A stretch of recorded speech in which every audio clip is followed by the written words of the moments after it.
Praise the Lord. கர்த்தரும் இரட்சகரும் ஆகிய இயேசு கிறிஸ்துவின் இனிய நாமத்தினாலே உங்கள் அனைவருக்கும் என் அன்பின் வாழ்த்துக்கள். இந்த புதிய நாளை காண செய்த தேவனுக்கு ஸ்தோத்திரம் உண்டாவதாக. கர்த்தருடைய கிருபை உங்கள் அனைவரையும் சூழ்ந்து கொள்வதாக. பிரசங்கி 3வது அதிகாரம் 10வது வசனம். மனுபுத்திரர் பாடுபடும்படி தேவன் அவர்களுக்கு நியமித்த தொல்லையை கண்டேன். கர்த்தருடைய பரிசுத்த நாமத்திற்கு மகிமை உண்டாவதாக.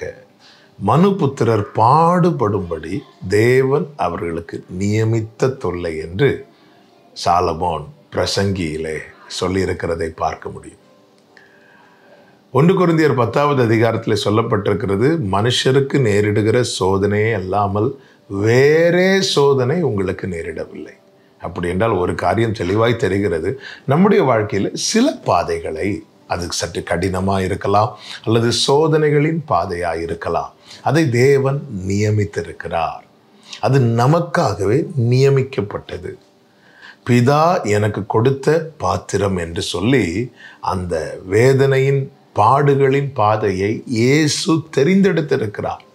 சீஷர்களுக்கு இது புரியாமல் இருந்தபோது உயிர்த்தெழுந்த இயேசு என்ன செய்தார்? லூக்கா 24வது அதிகாரத்தில் அவர்களுடைய மனதை திறந்து வேத வாக்கியங்களின்படி கிறிஸ்து பாடுபடுகிறது, கிறிஸ்து மரித்து உயிரோடு எழும்புகிற காரியம் எல்லாம் அவர்கள் அறிந்து கொள்ளும்படிக்கு செய்கிறார். பிரியமான கர்த்தருடைய பிள்ளைகளே, கர்த்தர் அறியாமலும் கர்த்தர் அனுமதிக்காமலும் எதுவுமே நடக்காது. அப்படி என்றால் நமக்கு உள்ளே கேள்விகள் எழும்பும். ஏன் ஆண்டவர் இப்படி நடத்துகிறார்? ஏன் இப்படிப்பட்ட காரியத்தை வாழ்க்கையில் நியமித்திருக்கிறார்? ஒன்றை புரிந்து கொள்ளுங்கள், அவர் விரும்புகிறபடி நம்மை மாற்றவும் அவர் நியமித்த நன்மைகளை நம் கண்கள் காணவுமே.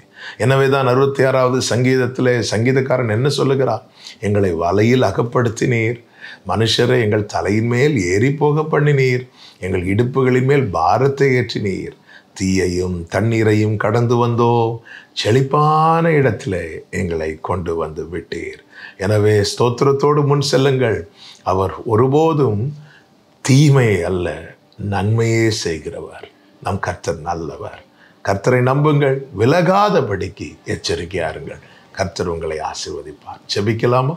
எங்கள் நல்ல தகப்பனை, இரக்கமுள்ள தேவனே, நீர் எங்களுக்கென்று நியமித்த பாதையில் எங்கள் கண்களுக்கு, எங்கள் ஞானத்துக்கு அது ஒருவேளை கடினமாய் தோன்றினாலும் எங்கள் புத்திக்கு அப்பாற்பட்ட நன்மை அதில் வைத்திருக்கிறேன்.